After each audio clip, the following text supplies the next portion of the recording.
China और America का सबसे खतरनाक aircraft carrier USS Ronald Reagan आमने सामने आ गए हैं। चाइना साउथ चाइना सी के अंदर डिस्प्यूटेड टेरिटोरियल वाटर के अंदर जंगी एक्सरसाइजेस कर रहा था कि अचानक अमेरिका का जहाज वहां पर आ गया, अमेरिका का बहरी बेड़ा आ गया और चाइना ने उस जहाज को वार्निंग भी दी है। नाजरीन ग्रामी, आपको ये बता दें कि चाइना लगातार टेरिटोरियल वाटर, खसूसन जो मुतनाज़ा टेरिटोरियल वाटर है वहां पर मिलिट्री ड्रिल कर रहा है और आज अमेरिका का वहां पर जहाज आया था जिसको वार्निंग दी गई है। तो ये बढ़ते हुए तनाज़ात को देखकर ये वीडियो बनाई जा रही है। छोटी सी गुजारिश है कि इसकी डिटेल जानने से पहले आप हमारा यूट्यूब चैनल हसनात टीवी को सब्सक्राइब करके पास मौजूद घंटी के निशान को दबा लें ताकि लेटेस्ट न्यूज आप तक बर वक्त पहुंचती रहे। China holds 5-day military exercise in disputed territorial waters. नीचे लिखा है the drill comes after US ship arrived in the area.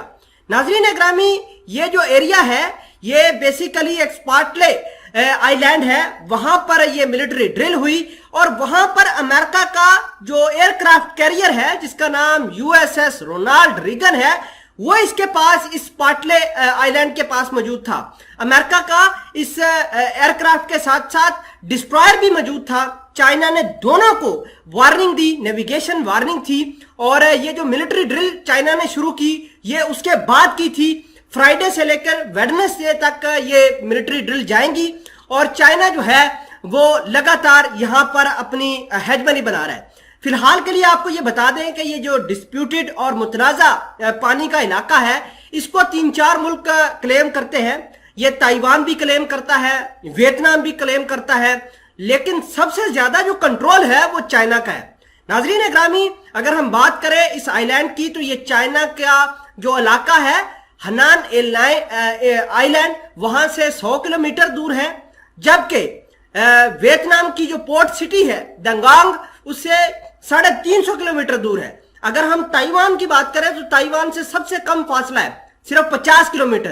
तो सबसे ज्यादा जो इसका क्लेम होना चाहिए वो ताइवान का होना चाहिए, लेकिन इसको कंट्रोल कौन करता है वो है चाइना। नाजरीन ग्रामी, अमेरिका ने उसके बाद ताइवान के पास अपनी सिक्योरिटी बढ़ाई है। कल भी मैंने आपको खबर दी थी कि अमेरिका ने ताइवान की सिक्योरिटी को मॉडर्नाइज करने के लिए चाइना की बढ़ती हुई थ्रेट को देखते हुए अमेरिका ने ताइवान को $108 मिलियन के हथियार देने का फैसला किया है। इस हवाले से मैंने डिटेल के अंदर अपने चैनल हसनात टीवी पर वीडियो अपलोड कर रखी है और आप जाकर देख सकते हैं। नाजरीन ग्रामी, ये मामला जो है साउथ चाइना सी के अंदर दिन ब दिन बढ़ते हुए जा रहे हैं।